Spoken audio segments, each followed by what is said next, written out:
Welcome to Study Life.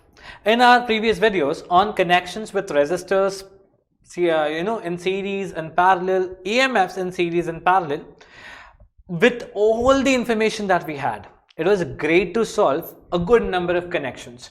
But there still are certain complicated circuits where that information wasn't enough, and Gustav Kirchhoff decided to create two laws published as Kirchhoff laws. What are those laws named as? The first law is named as KCL, Kirchhoff's current law. The second law is named as KVL, Kirchhoff's voltage law. Both of these laws are very, very important when working with a circuit. So what is important about KCL? Very first thing, KCL kind of deals with something called as a junction. This point junction is expressed as node at certain points. Certain textbooks use node as an expression to junction. What is node and what is a junction? Junction or node is nothing but a point at which there is some incoming current and there is some outgoing current. Okay, there can be currents coming inside and there can be currents going outside. This point here is junction J. You can use A, B, C, D, any of the letters. I can see that at this point, there are at least, there's one thing you need to know, that at a junction, there should be at least 3 currents coming in or going out, but at least there should be 3. If there is not 3 branches, it is not a junction. So this is the basic prerequisite for a junction. KCL works on anything that includes a junction. So now let's see how a KCL works with the help of an example.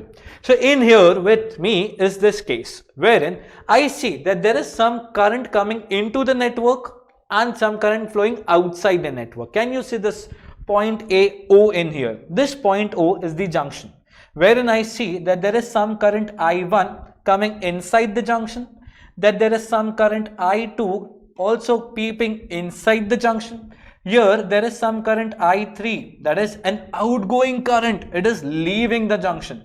Here I can see there is some current I4 that is also leaving the junction. Here I see there is some current I5 that is also leaving the junction.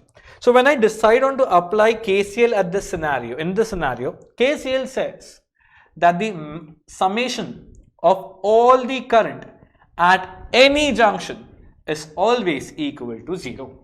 The total of all the currents at any point of junction is always equal to 0. That means there is no current at point O. Current either comes in or goes out. There is no current that is going to stay at point O. Okay. He also says that when you want to express this KCL in mathematical terms, you need to know certain sign conventions. We need to know certain sign conventions, and the sign conventions are pretty easy. They say for all the incoming currents, mark them as positive. For all the incoming currents, mark them as positive. And for every outgoing current, mark it as negative. For every outgoing current, mark it as negative. So for this expression, I understand that since I1 and I2 are incoming currents, I'll write them as plus. I'll give them a sign that is positive. Whereas I3, I4, I5 are all outgoing currents, and for all outgoing currents you need to introduce a negative sign. The summation of everything has to be equal to 0, which also says that I1 plus I2 is equal to I3 plus I4 plus I5. This somehow says that the charges flowing inside a junction is equal to the charges flowing outside a junction. And don't you think this is something you have learned in the past?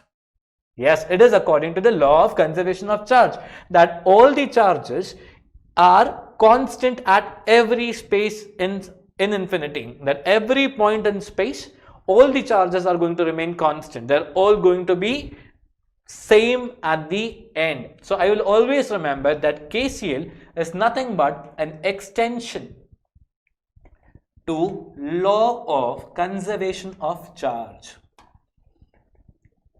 This is a very lovely MCQ They have been asking this MCQ a good number of time in your board exams and also in your entrance exams. So you always have to remember this few points that is written on the board.